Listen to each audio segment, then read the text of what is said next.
Ladies and gentlemen, again this evening, the Daily Classic has the pleasure of presenting to you the world's most eminent criminologist and crime commentator, The Shadow.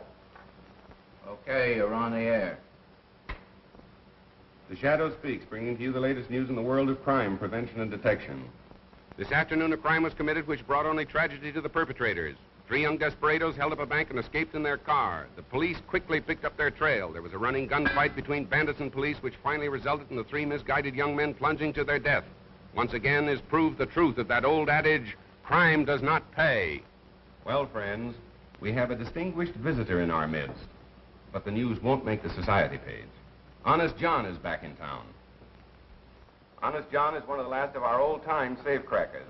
So if your strong box blows up with a loud bang, don't think it's the 4th of July. It may be old John celebrating his release from what he probably calls the big house or stir.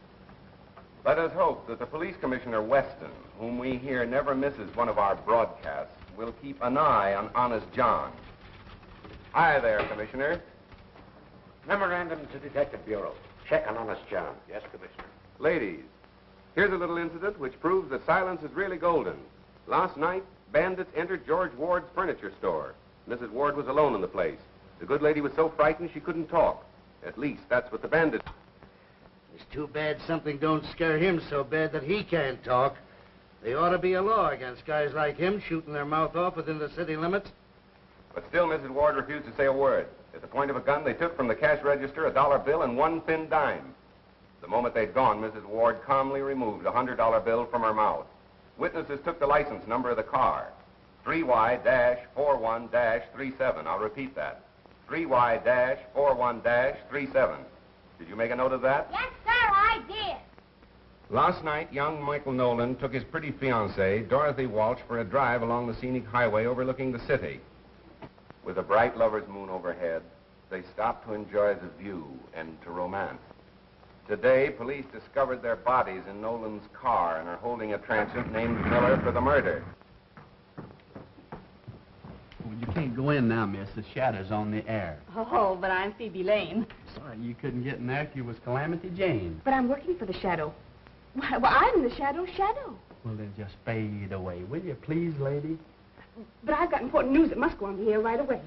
I've got it all written down here. Look here.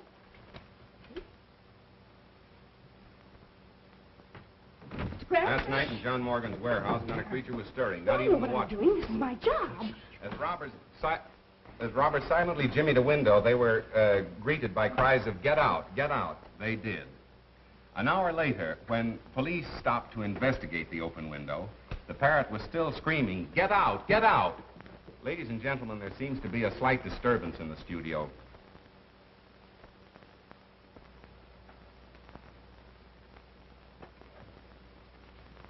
Ladies and gentlemen, a newsflash has just been handed to me. I can't guarantee its authenticity, but here it is. A big theater robbery is planned to take place downtown in half an hour. In fact, 9 o'clock. Read the Daily Classic for particulars. And now, the Shadow bids you good night until tomorrow. You didn't give the name of the theater. The police won't know where to go. No, and neither will 10,000 other thrill-hunting sightseers. But hadn't you better phone the police? I don't think you have to worry about that. Good night. Good night. Hello. Oh, hello, Commissioner. It's the police. Yes, I have that, too. The Metropolitan Theater. The Metropolitan Theater. See here, Cranston, if this turns out to be a phony tip, I have a good mind to sue you, if I can find the proper grounds. Why not breach a promise, Commissioner? Listen. Radio broadcasting. Hook me up for an emergency order to all cars. General Order 6-2. All radio cars concentrate in Sector 8. General Order 6-2. All radio cars concentrate in Sector 8. That is all. That's us again. Guess you'll have to get along without us, Frank. Well, I guess I can hold this down alone. Go on. Oh, by the way, Miss Lane, where did you get this tip? From a man. From a man? Well, who was it? Don't you know his name? No, but he had an honest face. Would you mind giving me some little hint about how you met this honest face? Well, there was an automobile accident. And suddenly I remembered I was a reporter for you. So I stopped and asked the people their names and addresses and things. And one man said, I can't give you my name and address, but I can give you a big story. And he did. That's what I'm afraid of. He said the Metropolitan Theater will be robbed tonight at 9 o'clock. Daylight saving or standard time? Goodness, I forgot to ask him that. And you had me put that choice morsel on the air. Well, he was so sincere, and he had such an honest face. Well, you better spend more time awake. How did she get in? Well, I tried to stop her, but she scratches. Well, sir, did you hear that pipe dream I just had on the air? Yeah, where did you get it? A man told her. Told who? Phoebe Lane, the girl you wished on me, the honor student of college journalism. Say, will you get her out of my hair and put her back on the household page where she belongs? Not a chance, Cranston. She says she's all fed up with recipes and household hints. She wants to be a real reporter. Oh, I see. Romance and adventure stuff, huh? Well, Mr. Heath, is she running this newspaper, or are you, sir? Cranston, as long as she happens to be the owner's niece, I'm afraid she can pick any seat she wants for a ride. Oh, it's one of those, is it?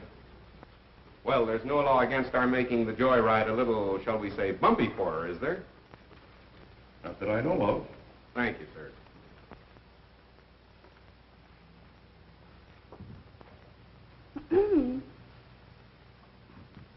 Ladies and gentlemen, this is Phoebe Lane, the real brains of the shadow who thinks he knows all about crime.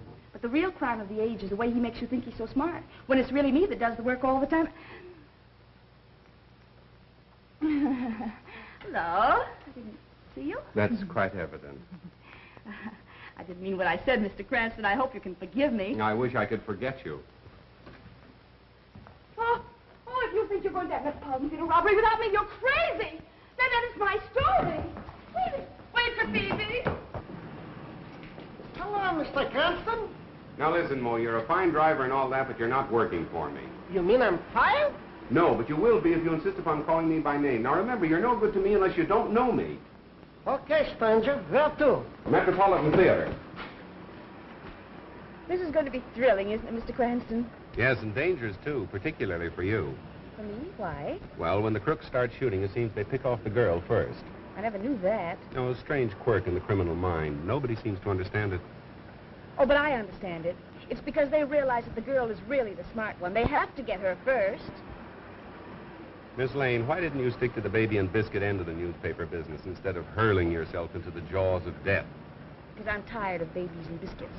I want thrills, adventure, romance. Ah, but the household hint page is the place to find it. The home is the very symbol of romance. Oh, no, it isn't. The nearest I ever came to it was when a cross-eyed washing machine salesman tried to kiss me in a model kitchen. Young lady, you're impossible. Not if the right man comes along.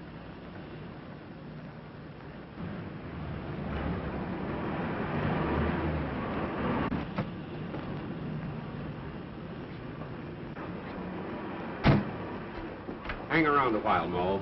Okay, stranger. Where are the police? Oh, don't worry about that. They'll be around. Oh, we've got to warn the theater right away. Now, wait a minute. Let's do some window shopping first. Well, The boss of them all. Police Commissioner Weston in the flesh. And if this turns out to be a false alarm, he'll love me even less than he does now. oh, but I'm sure it isn't because he had such an honest face. Scram.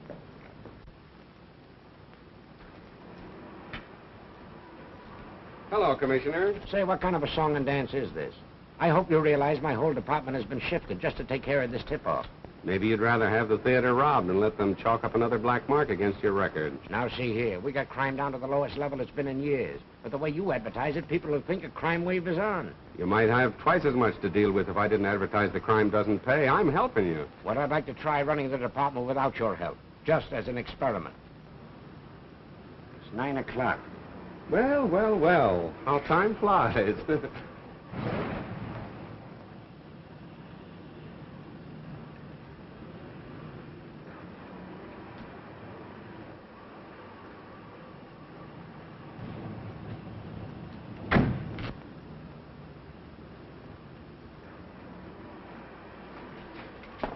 What have you got there?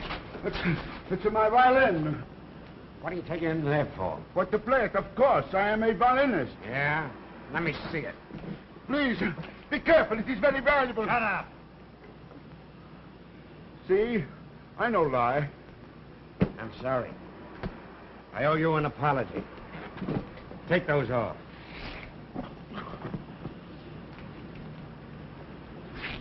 I ought to send you to jail for life for bringing me out on such a wild goose chase. I didn't invite you. You crashed the party. Mr. Cranston, I consider you public nuisance number one. Good. I like to be first in everything, Mr. Weston. I gotta phone the paper. Hello, Heath. Cranston speaking. That robbery tip was just a gag to get the radio cars off their regular runs. Yes, I got a hunch something big is gonna break elsewhere. Better hold page 1 in my column for remake. Oh, and have Burke stand by. Yeah, so long.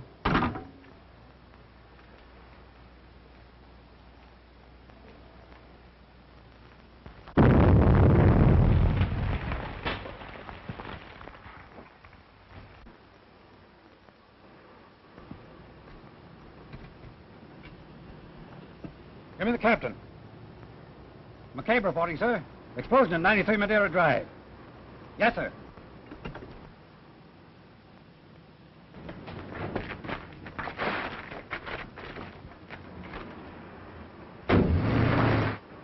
First you tell me to get all my cars down here to stop a robbery. Then you get me to rush them all back before there is a robbery. What kind of a merry-go-robbery is this anyway? I know, but then there's... Calling all cars from District 9. Calling all cars from District 9. Explosion reported at 9-3 Madeira Drive. Explosion reported at 9-3 Madeira Drive. That's all. Oh, Mr. Cranston! Wait to see me! Oh, taxi!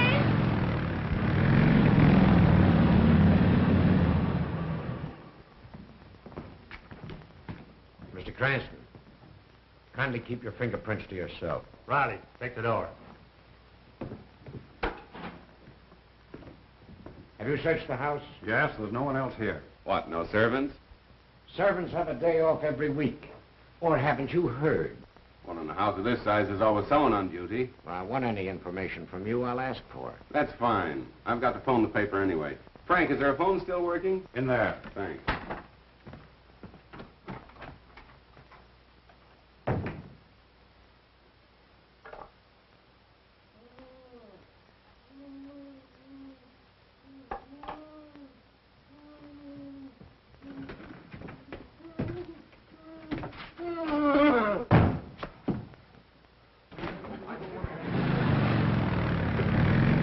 Thanks for the ride, mister. Don't forget to look for your name in the paper. No one. Stand back, lady. Oh, but I'm a reporter.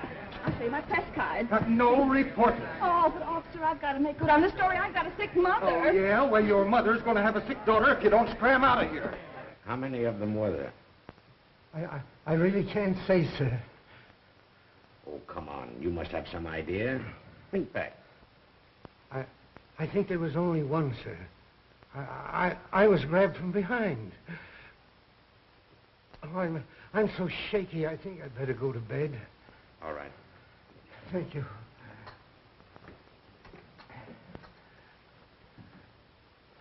Stay with him, Tom.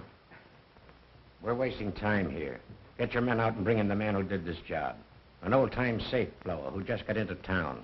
His name is, Honest John? Honest John. Bring him in and we'll charge him with robbery and homicide. The motive of the crime wasn't robbery. How can you look at that safe and say the motive wasn't robbery? Don't you know that man's watch and wallet are gone? If it wasn't robbery, what was it? Murder. If it was robbery, they'd have taken the bonds, wouldn't they? Marvelous powers of observation. Why do you use the word they, Mr. Cranston? Because one man couldn't have done all this between the departure of the radio car and the time of the explosion. As I recall, you gave the impression Honest John was a very fast workman. Right. And much too efficient to be guilty of a botched-up job like that. That blast wasn't set to blow a safe. It was calculated to kill whoever opened it. I say you're wrong. That's great. I'll see that your opinion is given its proper unimportance in my column tomorrow. There won't be any shadow column tomorrow. Oh, no? No, and for a long time to come. Inspector, kindly file this gentleman in one of our steel cabinets, somewhere out in the stick. On what charge, Commissioner? Material witness. Thanks for being the first man on the scene of the crime. You certainly use your brain, Mr. Cranston. I wish I could say the same for you, sir. Oh, never mind those things. I don't go in for flashy jewelry.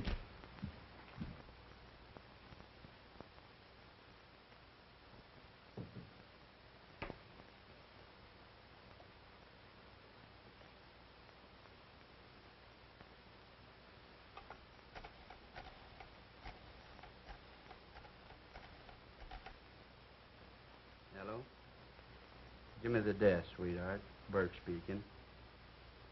New lead off for Shadow Column.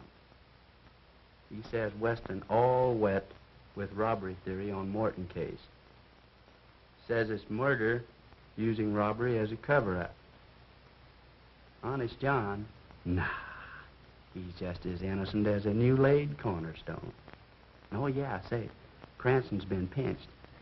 Yeah, held as material witness. On the way now to some hick-town hoosgow.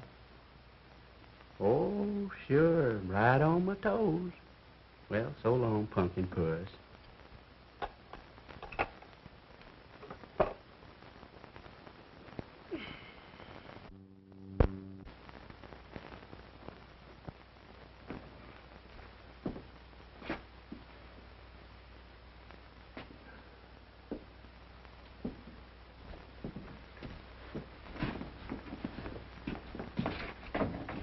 Take it easy, boys. I only want one of you for traffic court. You. Say, officer, I'm sure the judge wants to see me first. Ah, go on back and sit down. I know who to let out and who not to. But I've got to get a message to my folks. Now, if you help me out, I'll take care of you. Take care of me. I'm taking care of you. Come on, get out of here.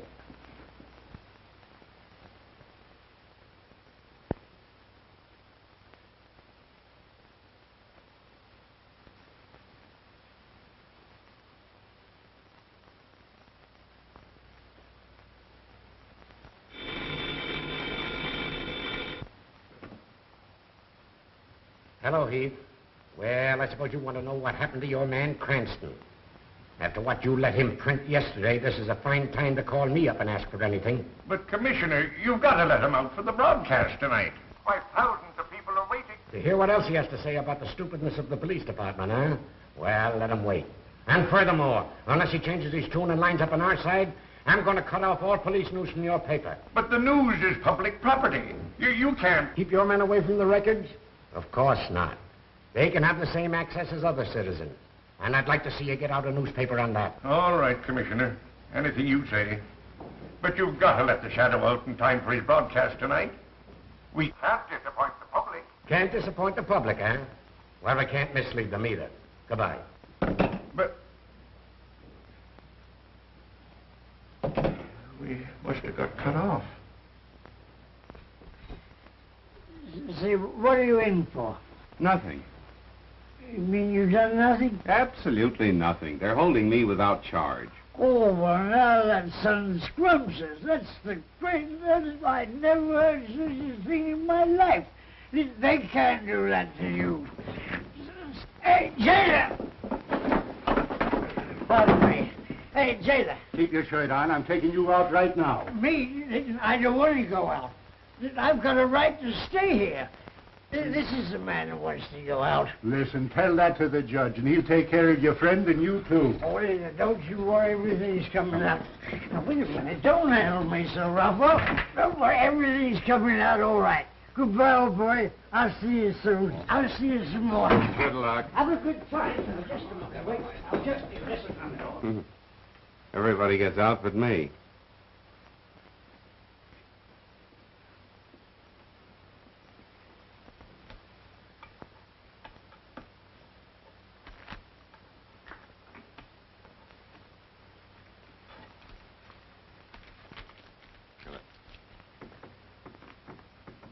When you get out, make a phone call for me, will you? Sure, fella. I'll give you the number of the paper I'm working on.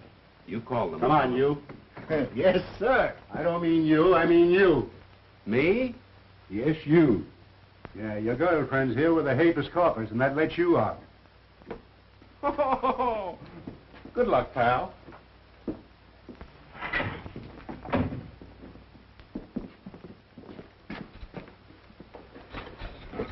Nice little Phoebe to call for you. Yes, thanks a lot. Don't thank me, thank Mo. How much was it this time, Mo? Is this a place to talk business? Don't worry, it'll be on your bill. There, too. The office. Okay, stranger.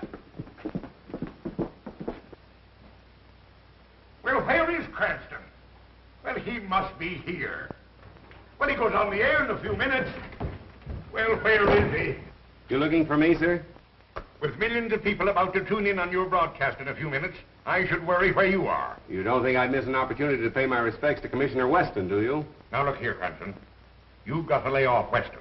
I see. He's been sticking a knife in me with one hand and patting himself on the back with the other, and you fell for it. You're smart enough to report crime without deliberately antagonizing the entire police department. Well, I try to take care of myself.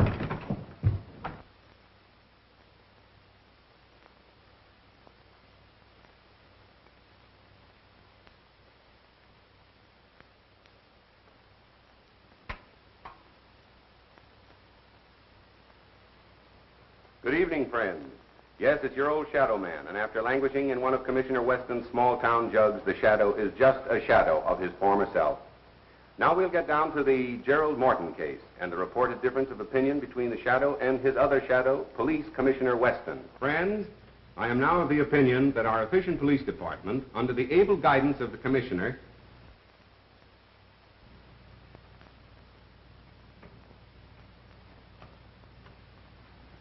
Ladies and gentlemen, an emergency has arisen in the studio, and we must pause briefly for station identification. You're listening to station EMOR of the Daily Classic. Our program will continue in just a moment. Well, John, what can I do for you? So you're the guy that reminded the cops I was in town.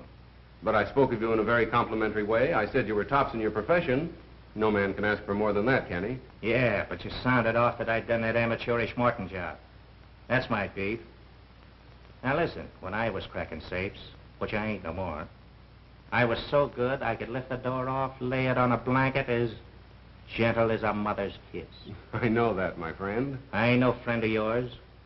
Now, you turned the heat on me, and you're gonna turn it off, see? Now, go ahead. Start talking. Tell them who really done that job. Go on.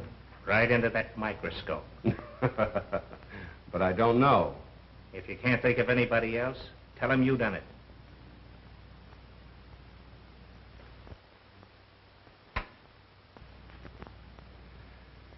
My friends, now that I have the situation in the studio absolutely under control, we can resume our discussion of the Morton murder mystery. Why was Gerald Morton murdered? He is said to have been a good man, a charitable and benevolent man, a man without enemies. But although Mr. Morton's character seemed almost too good to be true, other men, supposedly paragons of virtue, have met violent ends, and investigation has developed some extremely unsavory facts.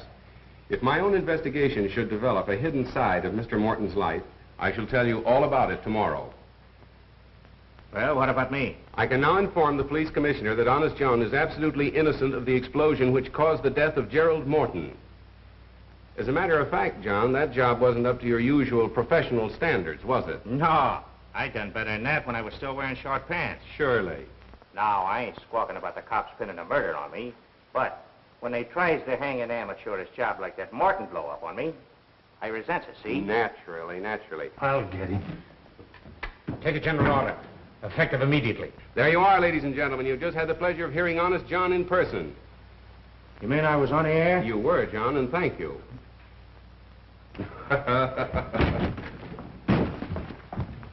You dumb ox, why don't you look where you're going? Ladies and gentlemen, for the past 24 hours, the entire police force of this city have been trying to locate Honest John. Yet the Shadow has had no difficulty in bringing him to you on this program this evening. For further details, please read the classic. This is the Shadow saying goodbye until the same time tomorrow.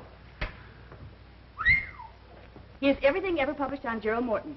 Now, let's get busy. No, well, let's not.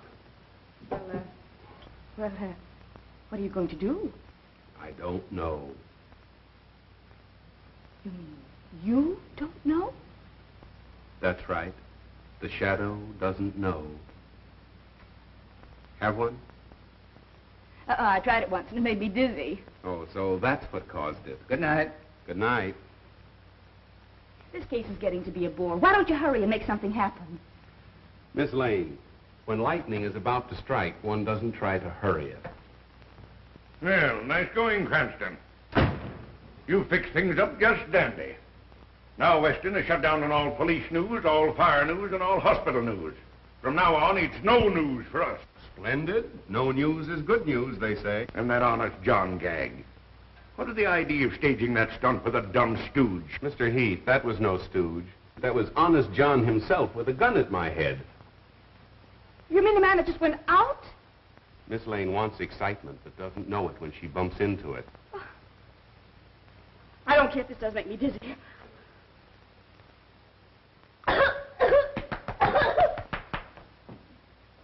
Oh, hello, Matt. How are you?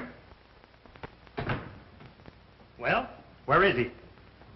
You mean Honest John, I suppose? Yeah. I do believe, as he'd say himself, that he's taken it on the lam. Why didn't you hold him? Well, why should I? I'm not the police commissioner. Then quit acting like a chump. You know, I think he's got something there. Phoebe, thank you. You're a gentleman and a lady. Now, here, stop this clowning. How are we going to get the paper off the spot you two have got it on? We're not clowning, Mr. Heathen. Please don't blame Miss Lane. It was my fault. I thought I was Say, doing wait something. a minute. I think you hit an angle in your broadcast where you hinted that Morton's character wasn't all it should be. I don't know that... Oh, it's my office. Right? Gunny, I believe you said here. Yes, Mr. Cranston? I'm Mr. Cranston. What can I do for you, sir? I am Roger Morton, brother of the Gerald Morton, whose name you tried to besmirch in your broadcast. I came over to see just what sort of man could be guilty of such an attack. Well, I'd like to explain that. I don't know what you meant by your hint about a hidden side in my brother's life. But in the presence of my attorney... I beg your pardon. Our firm has great commitments abroad, young man. And your paper will pay the penalty if you do or say anything to jeopardize our international dealings. And we deal in millions. That's all. Good night. Nice. Now what are you going to do? I'll tell you what he's going to do. He's going to handle the story Morton's way, or he'll sue us for millions. Nice thing. Honest John says I handle it his way or he'll shoot me. Weston says I handle it his way or I go to jail. I think you started all this, sweetheart. Have you got any suggestions? Don't ask me. You're the great big detective. There you are. You see, she craves action, and when she runs into it, she starts passing the buck. I wish you'd go home and roll your hoops so we can roll up our sleeves and get to work. I'll admit you have performed miracles, like that Allen murder. But there you had a bent pin to start with as a clue. This time you have nothing. You're right. Nothing. Don't forget you've still got Phoebe. Well, we don't want you shot. You're no good to us in jail, and we can't afford to offend Morton. There it is, son. Get us out of it. Just like nothing happened. Well, Miss Lane. Miss Lane went home to roll her hoop. Phoebe. I wonder if Miss Lane would recognize the man that gave her the tip that started all this. Miss Lane would know him anywhere. She never forgets a face.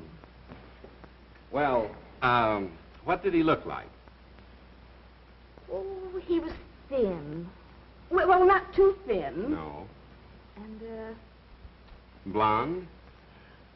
he was between a blonde and a brunette, and rather medium-sized for a man. And he was thin and... Oh, but I said that, didn't I? Yes, you did. My, what a memory. Anyway, he wasn't bad-looking. Well, go on. Anything else? Anyhow, I know how he spoke. How? With a foreign accent. A foreign accent? Mm-hmm. Listen, that's important. Was it a Moscow Russian? I will give you a tip about a theater... No. No, it wasn't that, I see. Italian, perhaps, more liquid. Senora, we know about the theater. No, it wasn't that. French, of course, it wouldn't be French. There is a theater that will be robbed tonight. Oh, no, that's not right. A German, perhaps. I can give you a tip about a theater around the corner that's going... That's nearer. Perhaps a little finer, how Viennese. I can give you a tip about a theater around the corner that... You've got it. That's exactly the way he spoke. Fine. And I'm sure I'd recognize him now if I saw him. Good. Thank you, Miss Lane. Now you can go home.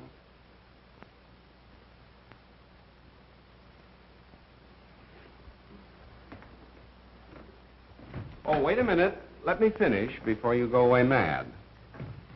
Go home, put on your nicest dinner dress, and I shall call for you between 9:30 and 10 o'clock.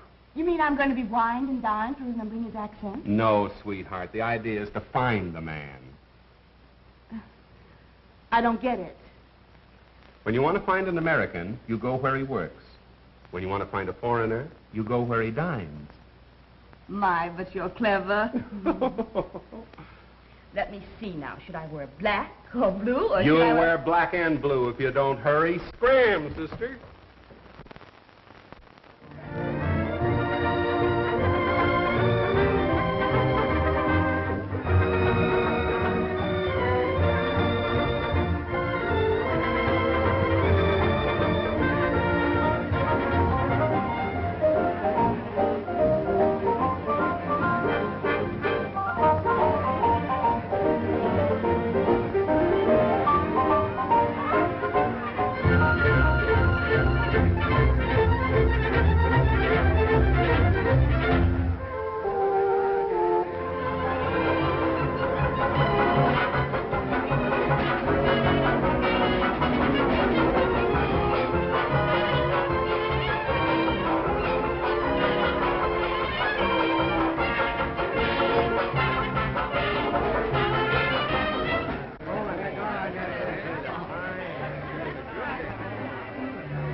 More caviar for madame? Oh, no, no. If I eat any more of that buckshot, I'll pass out. Don't you dare pass out until we find that man. Buckshot? Oh, 1:30. I've looked at so many men that they all look alike, and I'm so tired. I thought you wanted to be a reporter. Now, listen, you stick around until we find the man, then you can go home. Go home the very minute the fun begins? Not me. I'm not going to do all the hunting and then miss the shooting. Oh, now be reasonable, will you, Phoebe? You're the boss niece. I can't let anything happen to you. Why did I have to be born a relative? Why couldn't I have been born an orphan or something?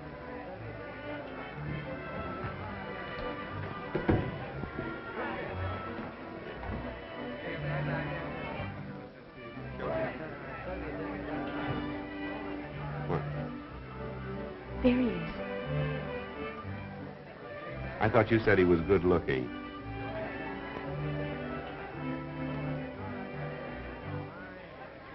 Are you sure that's the man? Positive. I'm sorry, sweetheart. You'll have to scram.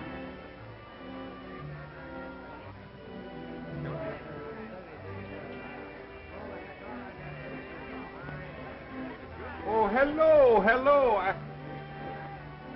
Oh, I am sorry. I have made a mistake. You are not my old friend, Captain Litzman, as I thought. My mistake was a natural one. You know, I have not seen Litzman since we flew together in the war. I see you are an ace also. May I know the name? Mine is Stolsky, Baron Stolsky. I'm called Floto. And this is my friend Starkov. How do you do? I was told when I arrived in America recently that I could meet and make friends with many people of my own class. I am glad that is so. Waiter, gentlemen, what will we drink?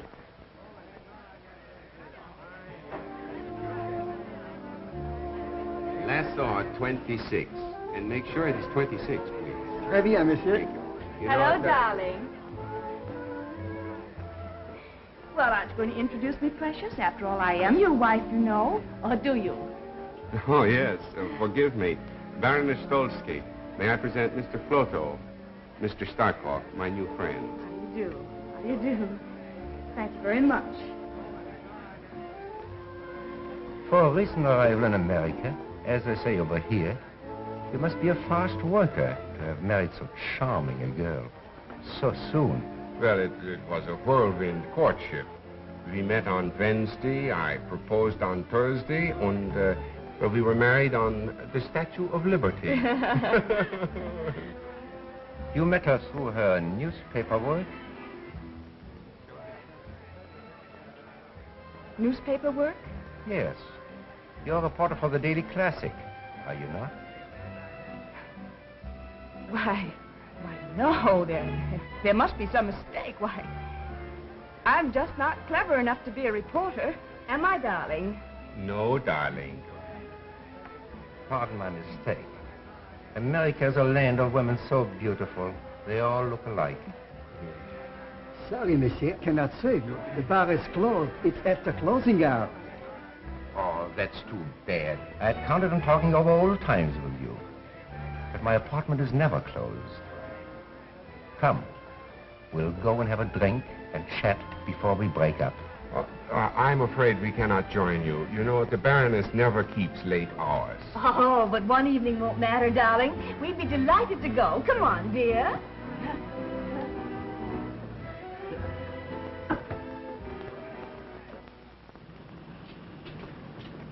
Taxi? Midtown Apartments.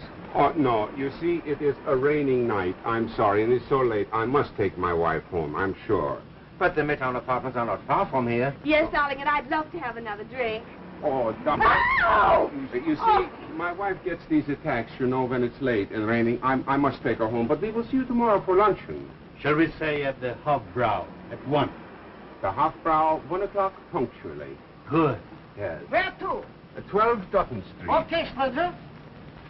Good night, gentlemen. Good night. Good night.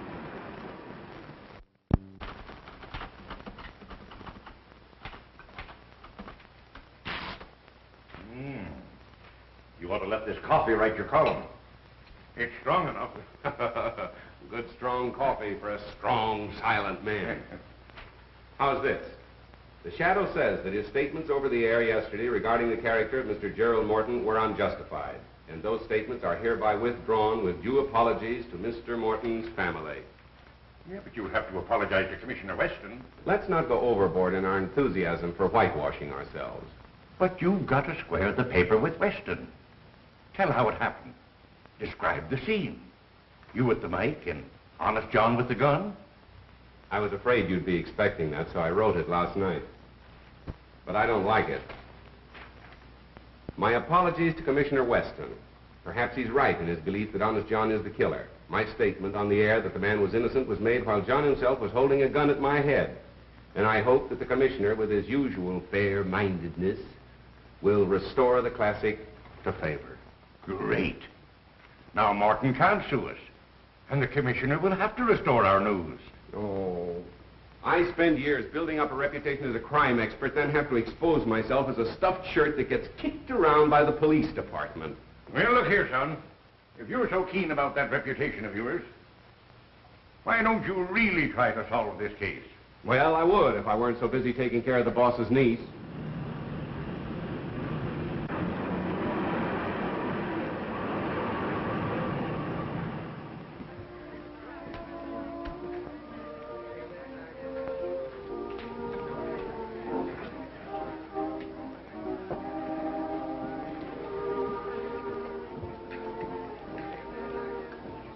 Well, did you check? Who is he? The Shadow, the criminologist. He is not to be taken lightly. Neither were the best detectives of Paris, London, New York. Yet, here we are. An amateur. Well, Mr. Cranston, how are you feeling this morning? Now listen, Mo, for the last time. If you ever call me by name again or recognize me or even speak to me before you're spoken to... I'm fired. That's right. Okay, stranger.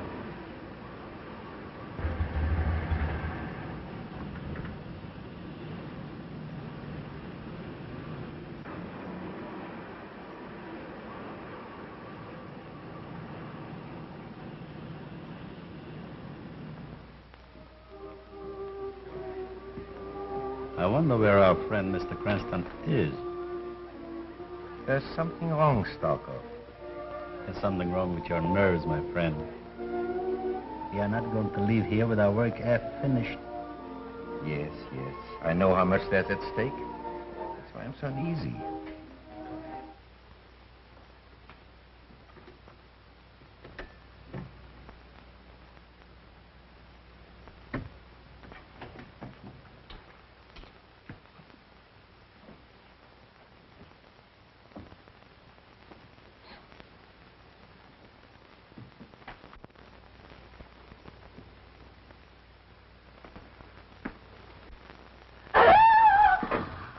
That's right. Tell everybody we're here. Suppose Floto or Starkov would have been behind this door instead of me. Oh, but they couldn't be. They're both at the restaurant. And I thought you'd be there having lunch with them, too. Oh, and this would be a good time to do a little detecting. Uh-huh. Well, for once you had a good idea. Well, come on, let's get busy and look for the clue. So you've got a clue, have you? Why, yes, the watch and the wallet that were missing from the man's body. And where do you suggest we look for them? Well, my mother always used to hide things under the mattress, and... Oh, if we could only find a teapot, I'm sure it would be in there. Well, then all we have to do is find a teapot. Uh-huh, come on, let's get started. Telephone, Mr. Floto. Hello. We have waited long enough, Rudolph. Has our man come home from downtown? Not yet, sir. I understand he won't be home before late. He's to meet our countrymen here for a final conference tonight. We must know his plans. Keep in touch with us at the apartment. We shall be there in a few minutes. Waiter. Yes, sir. Check, please. At once. Now, I don't think we should go. I think we should definitely stay here and find that watch and wallet. Now, my woman's intuition.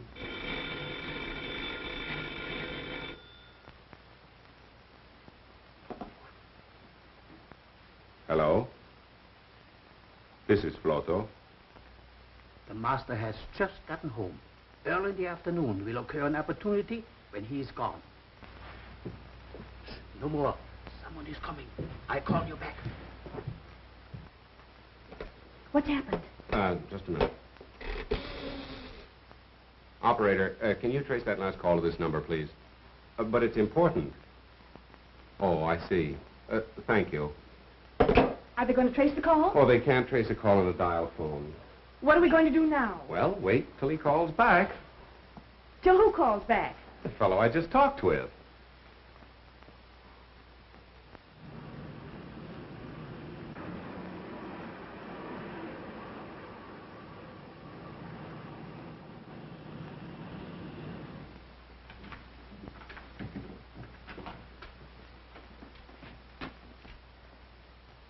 Oh, hello.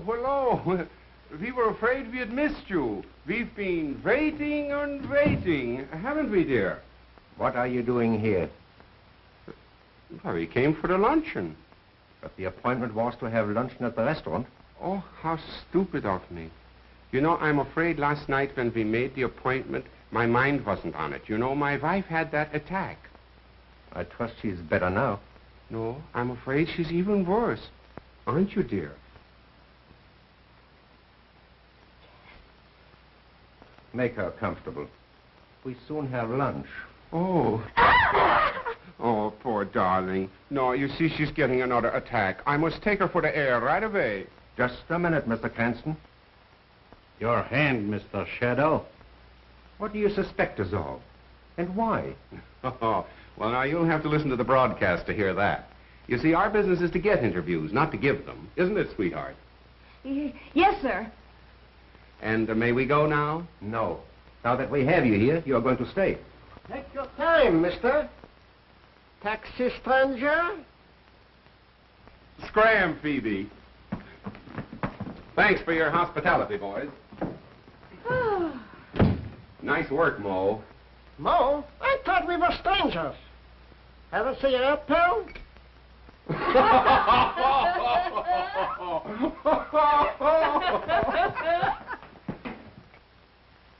He will not go to the police. What makes you think so? Because he prefers to work alone.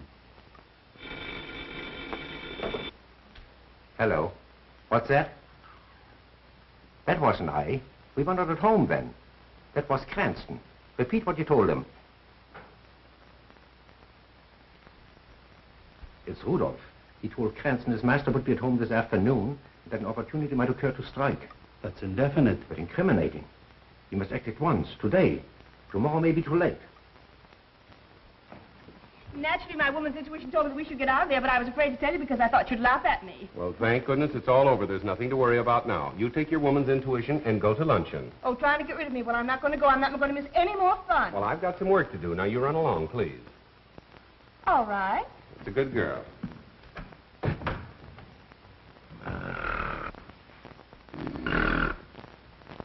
Bert! Bert! Bert! Bert! Come on, get up and get going. Where to? Go to the Midtown Apartments, stake out, watch for two foreigners in a closed car. Phone me as soon as they leave. Okay. And hurry for a change, will you? Okay, Chief. Hello? Oh, yes, Mr. Heath. No, still as much in the dark as ever. Well, those fellas are rather clever. As a matter of fact, they're planning another deal right now. Well, if I knew that, I wouldn't be hanging around here Pardon me. Come in. Oh, hello, Barrow. Sit down. Be right with you. Yes, Heath. No, thanks. I don't need you. What I need is a clairvoyant. Right. So long. I have that Morton information for you. Good. I understand that Gerald Morton's firm was interested in some very big international deals. Was that right? Yes, they still are. I made these notations for you. Their recent underwritings include 10 million Argentine fours, 28 million Danish refunding 2.5s. And I understand they'll soon issue several new European debentures. Well, what about them? That might be a good investment for me. Certainly. However, these new bonds that Morton & Morton are about to offer seem to me to be highly speculative. But if the 50 million is spent to build up the army as intended, the exiled aristocrats will never succeed with their threatened revolution. Good. That's what I wanted to find out. Oh, pardon me. Miss Lane, do you know Mr. Barrows, our financial editor? How do you do? How do you do? What's this all about? At a time like this, you're talking about investments. I'll be with you in a minute. Editorial. Editorial. Cranston speaking. Whole shadow column for remake. Right. I brought you some lunch. I was in such a hurry I dropped your bottle of beer, but we can share mine. A good assistant would never let her boss go hungry. Oh, thank you, Miss Lane. And now will you phone the commissioner and tell him I'll call him back later? What's his number? You'll find it in the book.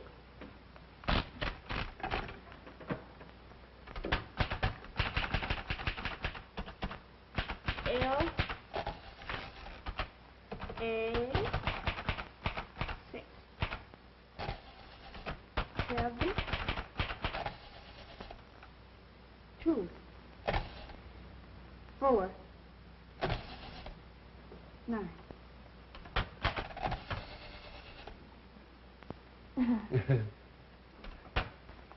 There you are, Commissioner. First edition on the streets now, with a full explanation apology by the Shadow. The apology could have been stronger. I hope this paves the way for renewing friendly relations. I'm no enemy of the Shadow. I always give him credit for being somewhat clever, but he should remember he's only an amateur. After all, we're professionals. That's right, Commissioner. And I hope that you'll restore the Daily Classic to good standing with the department right away. Of course I will. Take a general order. Cigar, Commissioner? No, thanks. Wait till you get a load of this, Phoebe. The Morton case will break wide open tonight, and it'll be a big surprise to the police. Pardon me. Under the misguidance of Commissioner Weston, the department has wasted 24 hours searching for the wrong man, with the right men under their noses all the time. But won't that make the commissioner furious? Pardon me. You would get hard-boiled eggs. And although the murderers have completely baffled the police by their shrewdness and daring, pardon me, the Shadow knows who they are and why they killed Gerald Morton. But how do you know that? We didn't find a single clue and nothing to suggest a motive. Ah, yes, we did. And you'll know when it happens. You're intelligent. You sparkle. I don't know what I'd have done without you on this case, but we've got to keep going. Here, rush this down for the night edition. Yes, sir. Well, hurry. Pardon me.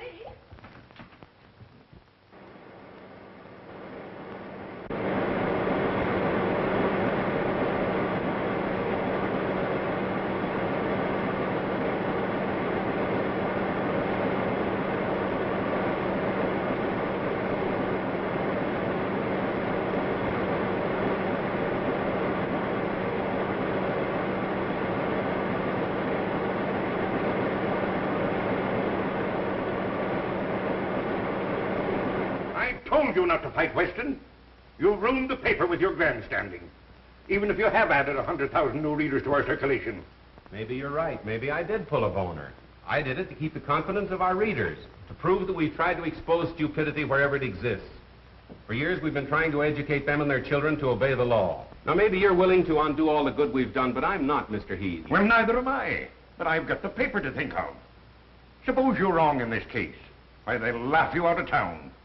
What if you don't solve this murder this afternoon? Then I'm through, washed up. No more shadow column and no shadow. But if I'm right and Weston's wrong, he's the one that has to change his tune. He'll have to work hand in hand with me, and between the two of us, there'll be so little crime in this city, it'll be a crime. That's the spirit. Now you're talking. Yes, sir?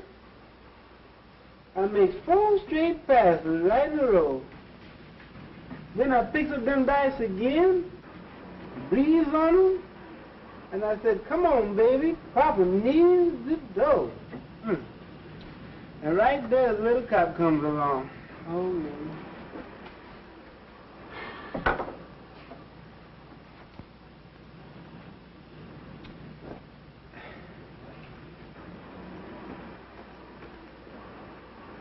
Well, how's that, boss? A boss?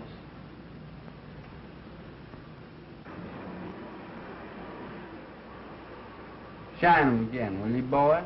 Again? I done shine 'em 3 times.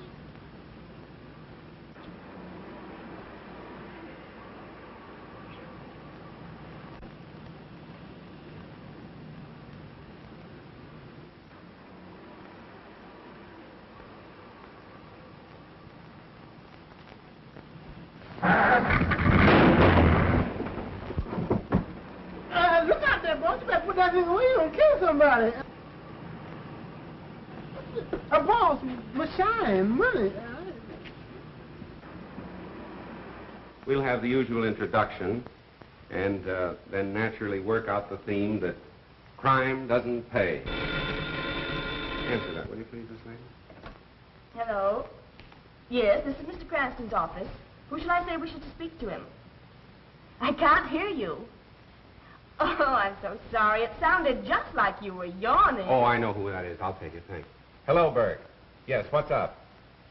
Bag and baggage, huh? Which way do they go, west? Never mind how I knew. Yeah, so long. I've got to run. Now, if you want to help me, you'll stay here and finish those notes. Well, you're just trying to get rid of me. No, not at all, really. If whether or not I go on the air tonight as advertised depends absolutely upon you. Now, you wouldn't let me down, would you, pal? You bet I won't, pal. All right, so long. Hello, Splendor. Hello, 896 Clover Road, and hurry. Okay, Mr. Cranston. Mo, you're fired. I've warned you a dozen times. Yeah, and I warned you once. Get in. You two, on the first break you make, you're driving a dead passenger. I know I did you wrong, John, but I'll square it later. I'm in a hurry now. Let's talk it over some other time.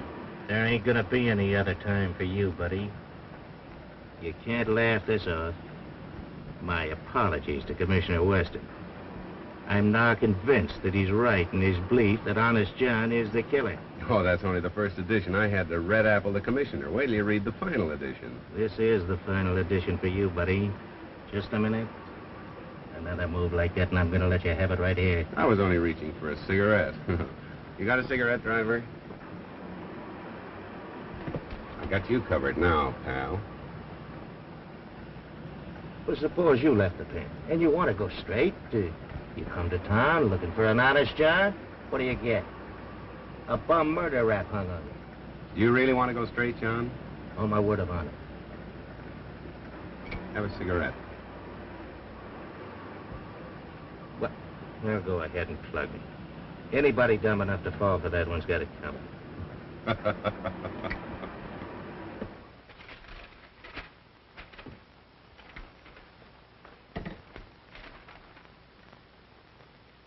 Am I on the air?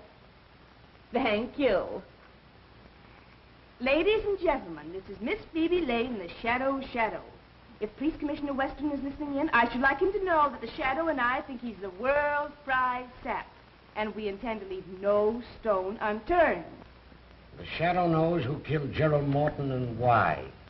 We'll be on the air at 8 p.m. this evening as usual. Well, we'll see about that. Matthews, what's the law covering withholding of evidence from the police? Section 164, revised criminal code, sir. Get out a warrant for Cranston and pick him up at once. Yes, sir. And now, ladies and gentlemen, I'll give you my own story of how I helped the Shadow to solve the Gerald Morton murder mystery. In the first place, Commissioner Weston and his very dumb stooge, Detective Inspector Matthews, were off on a false scent, as usual, and... Keep right on, sister. You were going great. Oh, I'm so sorry. You frightened me so I didn't know what I was saying. I never know what I'm saying when I'm frightened. Do you want to see Mr. Cranston? Yeah, just to say hello. You're not going to arrest him again. Oh, no. Cranston and I are old personal friends. Oh, then I can tell you where he is. He's out in the Morton case. Morton. Thank you. Be sure to thank Mr. Cranston for me. Well, thank you, Mr. Matthews. I certainly will. I'm sure he'll thank you. Mm-hmm. Goodbye. Bye.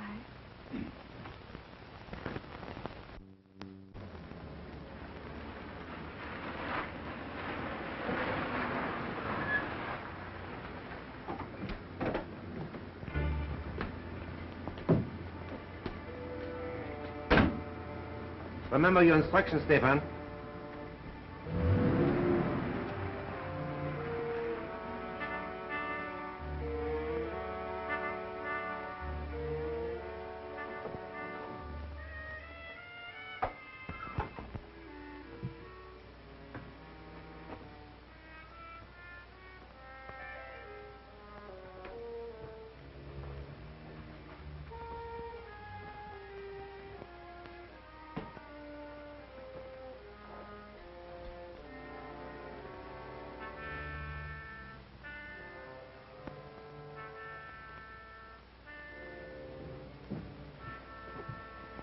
Sorry if I kept you waiting, gentlemen. Our appointment wasn't until later. We are not the men you are expecting, but we are here regarding the same matter. Won't you sit down?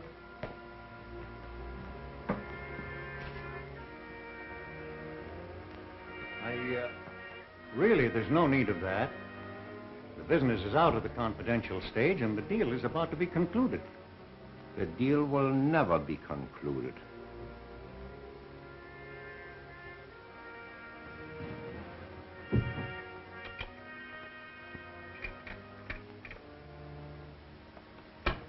You will kindly take out all negotiable bonds and securities and any large amount of money.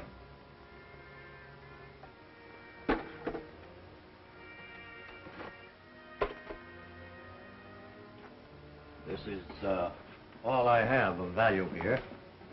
Mrs. Morton's jewels and the bulk of my holdings are in a bank vault downtown. And if you want to... This is not a robbery, Mr. Morton. This is a matter of international diplomacy. These bonds represent much money, do they not? $100,000 or more. I don't see what ends you can gain by killing me. Let us review the history of the international loan you were about to make tonight. 3 years ago, a French banker was about to lend that money. He died in an auto accident. The loan was next negotiated with an English financier who was very much devoted to his wife, Mr. Morton. He committed suicide. So you see, we have many ways of taking care of those who oppose us. But say you did kill me. There are other banking houses. You can't prevent them all from dealing with your country. We intend that the death of both partners in Morton and Morton shall throw this bond issue into such litigation as will hold it in the courts indefinitely. Unfortunately, you were not with your brother at the time of the accident we planned for both of you. So now you will do as I suggest. Or, if you're stubborn, we'll wait for Mrs. Morton.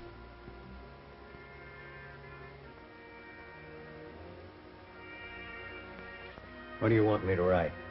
The death of your brother will make necessary that you account to his estate for your interest in the firm, will it not? Of course. Good. We take these. Your accounts are 100,000 short. You are faced with exposure as a faithless partner, as a thief of your brother's money. You understand? Now you know what to write, Mr. Morton.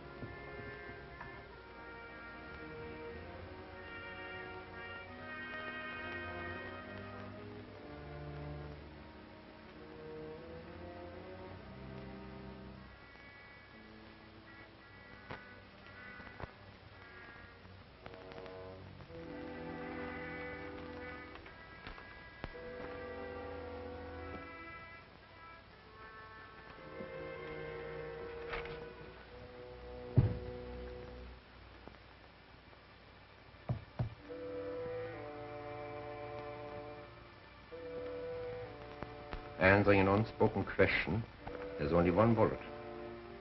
But there are two of us.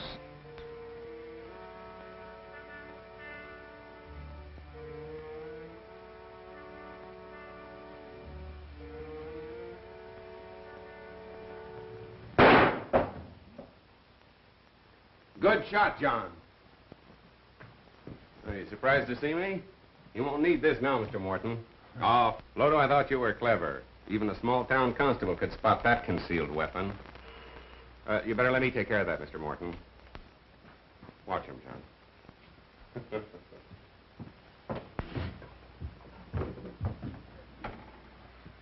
Oh, hello, Matt. Hello. How did you get here? Weston sent me out to pick you up. You're under arrest. What, again? What's the charge this time? Withholding evidence in the Morton case. As usual, the commissioner is late. You!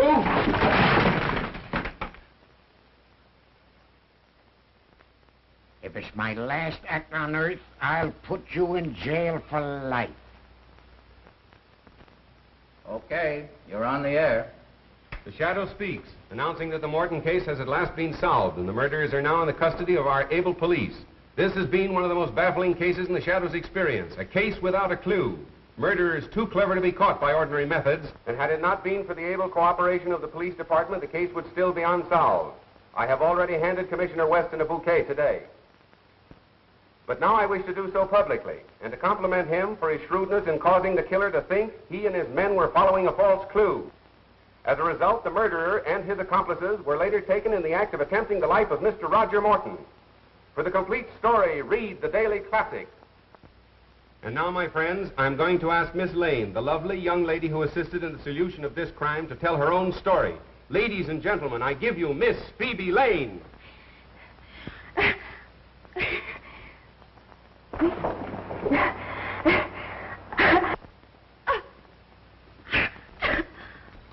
Ladies and gentlemen, there seems to be a great deal of static interference this evening. And anyway, we thank Miss Lane for her very vivid description. Remember, ladies and gentlemen, crime does not pay. This is the Shadow saying goodbye until our next broadcast.